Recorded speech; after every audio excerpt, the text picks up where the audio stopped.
folks. I haven't done a live in forever. But as it's coming up to my 4-year pacemaker anniversary and my cane is in severe need of being blinged up, this is all that's really on here anymore. I thought I'd do a live and do it with you. Let me just check the volume because I didn't do that when I started because I am a fool. But if you've seen my videos before, you know that I'm a fool. So that's fine.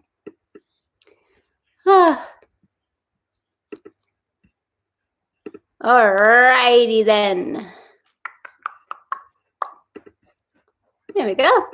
Oh, look, these people. Come back. You want to be in the video? Look. No, she wants to look outside instead. I know. Okay. So, if you've seen my Instagram and things like that, this used to be, hey Papa, quite covered with stickers and things. At Christmas I glue poinsettias and things to it, but you can see it's pretty much all gone. So while I chat to you, I'm gonna stick some crap on there and we can have some fun. I have learned that the big ones only really stay on here, so I need to use small ones, but got some hearts because I got heart issues, which is funny to me and probably nobody else, and a whole bunch of other stickers. So as some of you know, my doctors have basically given up on me, and there's not much they can do for me anymore. So part of that is kind of, oh my God, sorry.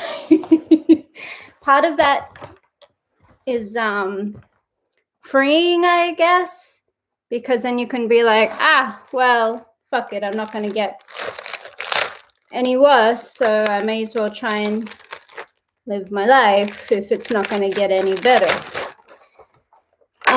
So sometimes I feel good about it, sometimes I really don't. But I have one appointment a year now with my cardiologist, and it's basically just to check my pacemaker. And I've got a couple of years left on the battery, but they said as it's not helping me, there's no real need to replace the battery when it dies.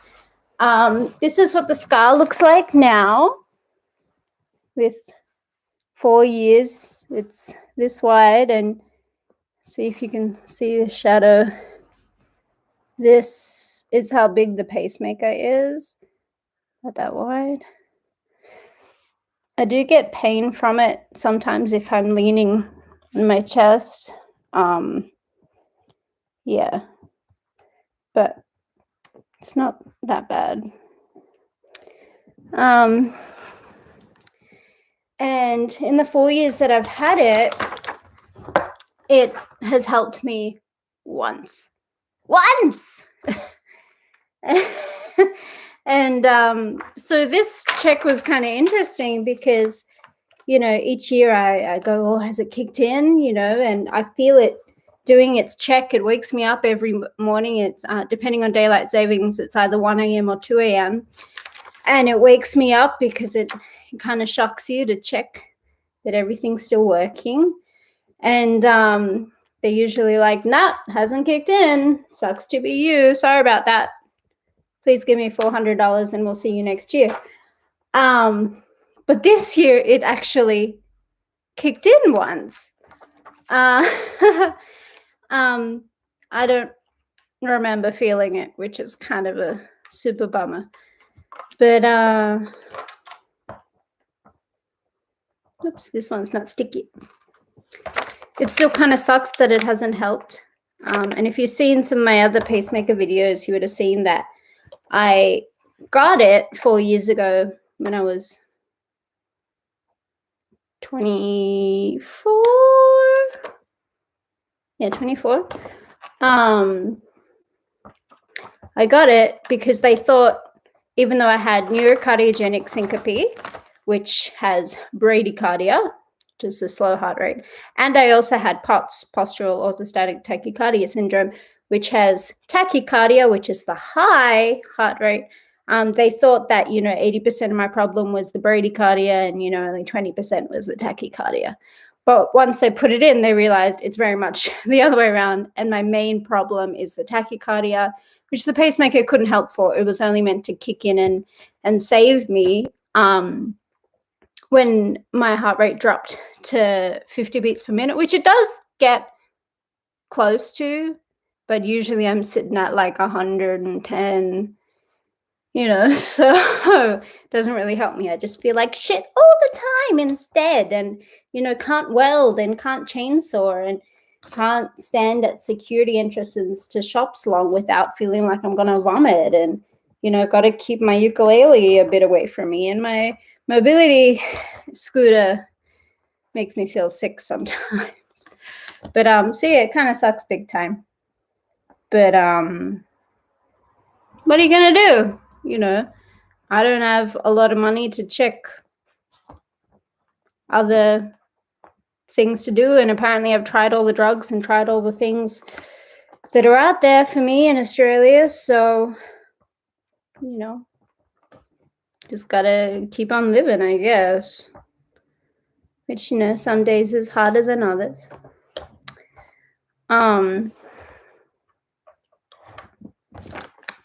Yeah, so it's kind of exciting that it kicked in once, like in the past 4 years. It's kind of cool. But still, but again, for anyone who has a pacemaker or is getting a pacemaker, I just want to say I am the outlier, the exception to the rule. You will probably be fine, and it will probably help you and improve your life so much. And you can check out the comments on some of my pacemaker videos, and people have written on there how much it's helped them, which is wonderful. I'm so happy for all of those people. I kind of just wish sometimes mine helped me. But, what can you do? So that's pretty much all for my pacemaker talk. I have been feeling it a bit more. Well, I thought I was feeling it, and the cardio wanted me to write down the, like the date and time, so that when we do the check, we can type up, that day and see what was going on, whether it was my body or the pacemaker doing something. And turns out every single time it was my body's heart rate just skyrocketing for no damn reason. To 180 off the little charts that they have for no reason. So a few times that's woken me up, and for whatever reason my heart has just kicked up and given me palpitations and pain and things, and part of me was like, oh, is it helping? Is this doing something? No, it's my body just being weird. Oh well. There's so much of my old dog's hair stuck on here. I don't know if you can see. He was a golden retriever. He died like nearly 2 years ago, but his hair is still stuck on there.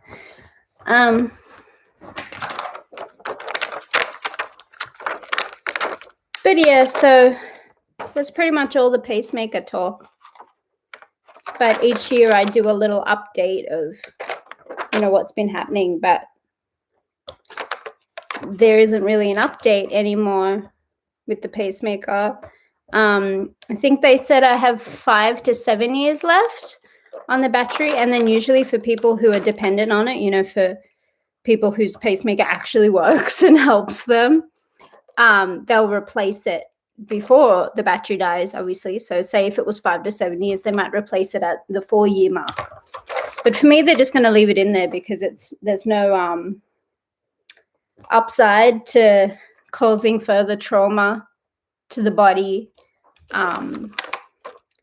just to take out an old battery that's not going to leak or anything. It's not like, the little battery packs for, your fairy lights. It's a titanium battery that's going to be fine. But I'll still have the wires in my heart, obviously, so I still have to be careful with certain things, you know, like the not welding. And, you know, if you're in a security check, you tell them you have a pacemaker, you know, so it doesn't set you off. But yeah, it's kind of disappointing that they won't replace it, and apparently there's no sort of pacemaker they can give me that'll work to stop the highs. I thought they kind of could, you know, not being a doctor, I sort of would have thought, all right, well, if you can shock it if it gets too low, maybe you can shock it and kind of restart it if it gets too high.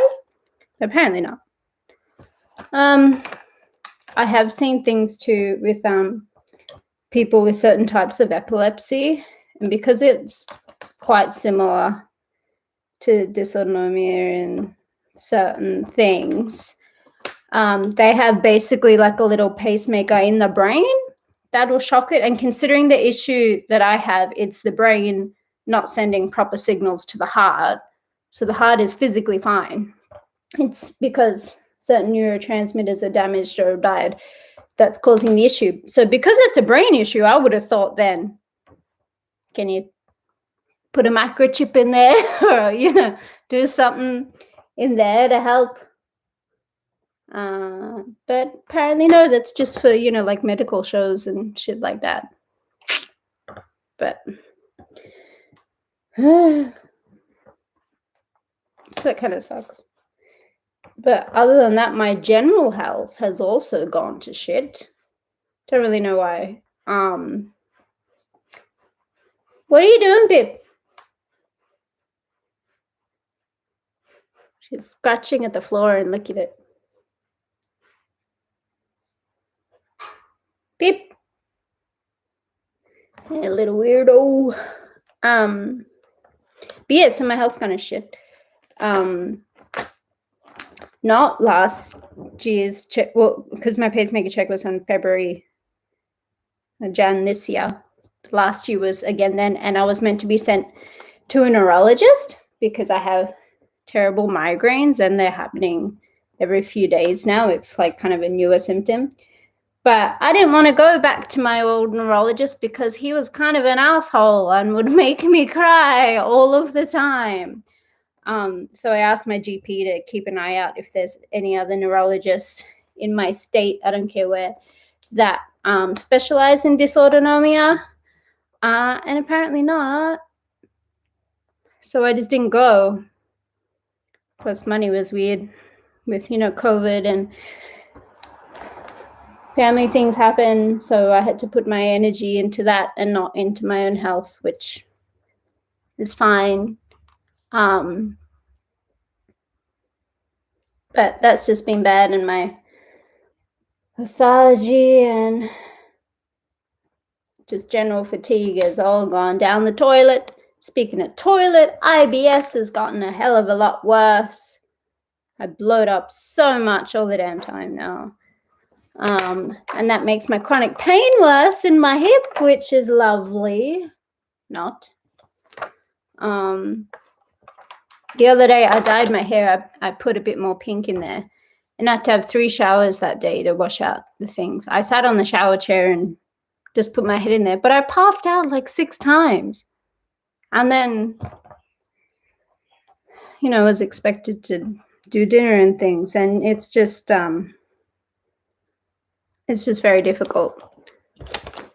And so I can't really help with dinner a lot of the time without passing out and feeling like shit for hours, and can't really help with, you know, hanging out the washing, emptying the dishwasher, that movement, you know. Oh no. God, even just changing the sheets on my bed is horrible sometimes. With my fellow spoonies, you know what I mean, right? But what do you think so far? Should probably put some on the back, but I don't know.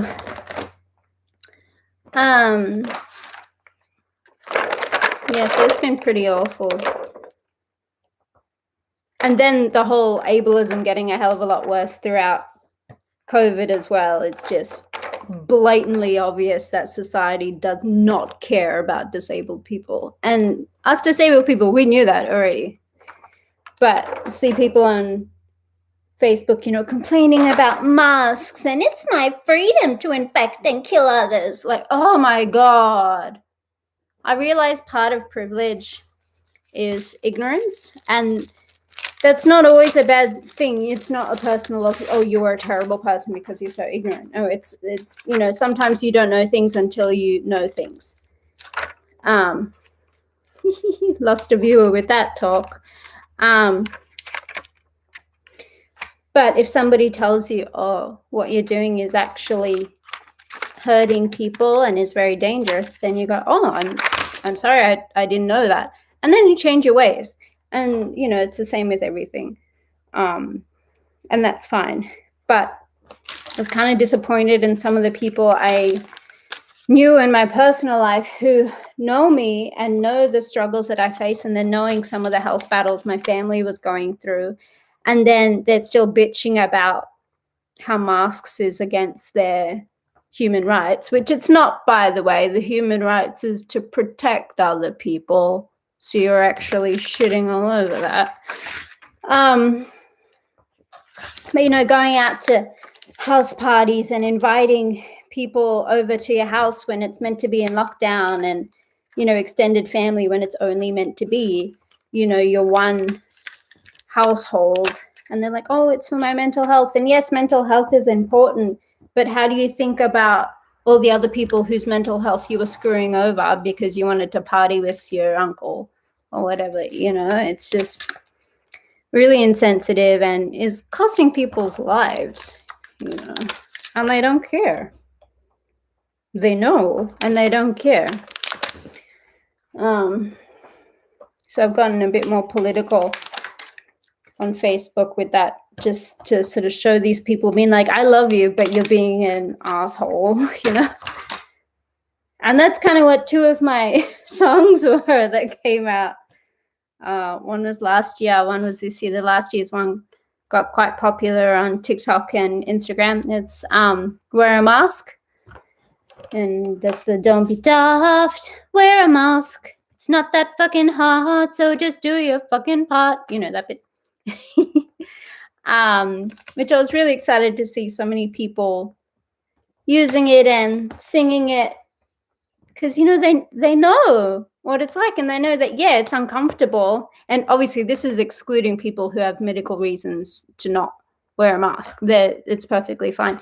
And I'm friends with somebody who can't wear a mask, and they've gotten so much shit from when they've had to, you know, go to the shopping center to buy their things, and they're like, oh, well, if you're that sick, you shouldn't be out. Not all of us have carers and partners and things who can go shopping for us. You know, sometimes we have to do that ourselves. So again, that's the ignorance and privilege of some people. But and then the second song that came out this year, which was last month, which was A Mask is Not a Scarf, because in my town in Melbourne, Australia, we had some really harsh lockdowns and mask mandates, which, again, the assholes were very much against, but it's there to protect people and to save lives like mine and my grandpa and my mom, and, you know. But so many people, they wore a mask, but they wore it wrong. You know, instead of covering the nose and the mouth, they'd have it under their chin on their neck like a scarf. So that's why the song was A Mask is Not a Scarf. And my mum doesn't like the song, which I think is funny because it swears too much, like me. But I was really sick of people just flouting, you know, not doing the right thing that they know will save lives. So that's just The mask is not a scarf, you stupid fucking asshole. So yeah, there's quite a few fucks and ass. I realize I rhyme mask with ass, and apparently there's a lot of other words I could have used, but at the time it just didn't pop into my head. So I rhymed mask with ass on both of those songs.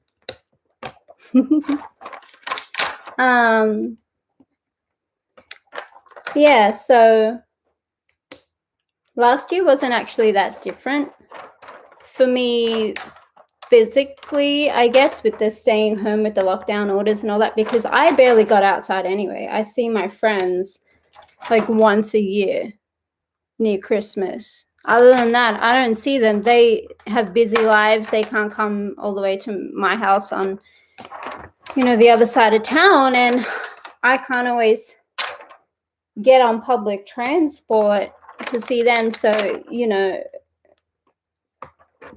part of it was good that people got to see what it's like being a disabled person in one sort of small way, to know how I live, and that they take it for granted. And that's the thing, you can become disabled at any time. Anytime. It could be an injury, it could be an accident, it could be health failing, so many different things, and people don't realize that. And it's a scary thing. So this year is my 10th year being disabled, which I was kind of excited about, because, 10 is quite a big deal, and that label disabled, it's not a bad word. It's quite a good word. And people who are uncomfortable with it generally are ableists, It's not special needs. It's not a superpower. It's not differently abled. It's disabled. And most of us are fine with that. It's a good word. It helps us get the medical care we need.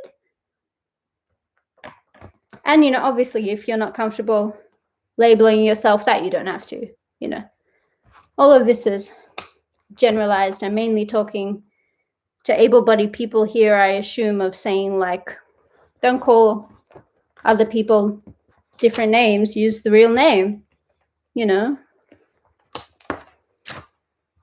So if someone's comfortable being called something, call them that. That's what's polite, Oh, speaking of polite or not polite, fucking Sia with her terribly ableist, not to mention trash movie music. Oh my God. I feel so bad for Maddie, because she didn't want to star in that film. She was only a child, and she knew that it would cause offense and people would not like it, but they would be hurt by it. But Sia forced her into it anyway. And it's kind of sick that Sia, a fully grown adult, can't make, and this is her word, she can't do a project without Maddie. Like, why are you that codependent on a child? I think she's 18 now, but it's kind of sick. Like, maybe hang out with people your own age. I don't know. What do you reckon? But yeah, there's a lot of horrible things in that movie, like when they tackle her. I can't remember what the word is, but basically to stop her having like an episode, they tackle her, which people have actually died in that. Hello, oh, you like it?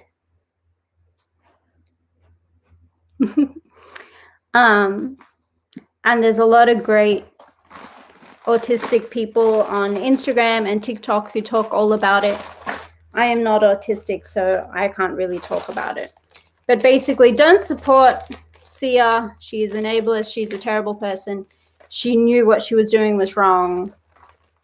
She never actually auditioned a disabled person like she was originally saying, that they couldn't handle it. And even then, you're meant to alter the sets. If it's too bright, it's too whatever, to fit her. If your whole point is sending a love letter to us in the community, maybe don't be a piece of shit about it. Maybe don't infantilize us,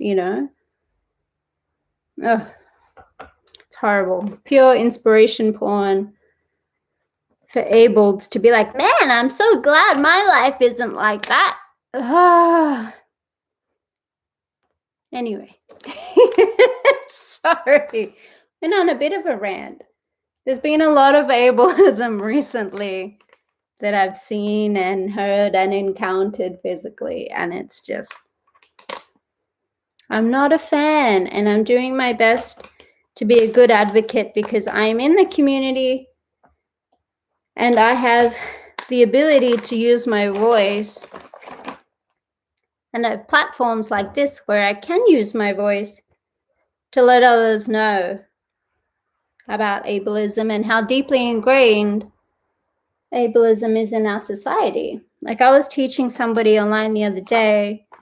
They were talking about slurs and telling people not to use them, racial slurs. And, you know, just because it may have seemed fine in the past doesn't mean it's okay to use now. That's never an excuse. It was wrong then, and it's wrong now. But I was asking them to maybe include a post about ableist slurs because people don't really seem to know. And the biggest ones are when people say lame. If you're like, oh, this party's lame, let's get out of here. Do you know what lame means? And somebody can't use that part of their body. It's a medical term. It's like saying, oh, this party's blind. Like, that doesn't make sense. You know. So not only are they using a medical term to describe something not medical, you know, it's not a doctor saying it, but they're using it in a negative light. They're describing something negative. They're basically saying, oh, this party is pathetic. This party is not cool. This party is lower than what I expected. That's not nice to say that about a medical thing that people go through. You wouldn't say, this party is heart disease. Like, that doesn't make sense. And people have been saying it forever. But that just shows how deeply ingrained that ableism is in our society. And the thing is, I'll say that online of saying, please don't use lame as a negative descriptor because it's not nice. It is a slur, just like the R word. People still use that, but at least they know it's bad now. So the people who use it are really assholes, not just ignorant. They know, which makes it worse. But I'll say that online of like, please don't use the word lame if you're able-bodied using it to describe something pathetic or not cool, because it is a slur and it's offensive. And usually an ableist asshole will reply, that's lame, your comment's lame. And it's like, why do you have to be so trashed and toxic? Why? Does it make you feel better? Maybe you should go to therapy. And again, quickly on therapy. Therapy is like a luxury item, like dentistry. And in Australia, it should not be treated as such. Therapy should be accessible. It should be widely available. And it should be cheap so people can actually go. I was talking to some disabled people the other day, and they were saying that, you know, they go to therapy, but so many of the therapists have no idea about disability, and so they are quite ableist and being like, just think positively. When we talk about our health, we're not being negative. I was told this yesterday. It's not being negative, it's being realistic. If I say I can't do this because either I'm physically incapable of doing that, or because I may be able to do it, but afterwards my body would be in such a state that it would not be worth it. So I don't want to go on that little trail ride with you. I don't want to go on that walk in the mountain, because I will collapse and convulse and feel like shit for days afterwards. And they're like, oh, well, just be positive. You can do it if you try hard enough. You can do it if you think positive. No, I physically can't. I can't do it. And something that I may have been able to do yesterday, I may not be able to do today. And that's not being negative. That's being realistic. You get it? Anyway, sorry. I'm ranting. There's so many things. Just letting it all out. Anyway. I think this is looking pretty good. And by pretty good, I mean it looks like a fairy made of glitter has thrown up on it. But that's the aesthetic I'm going for. What do you think? Ooh. Is that a dog? Oh, she didn't come this way. Now put some more hearts up in here.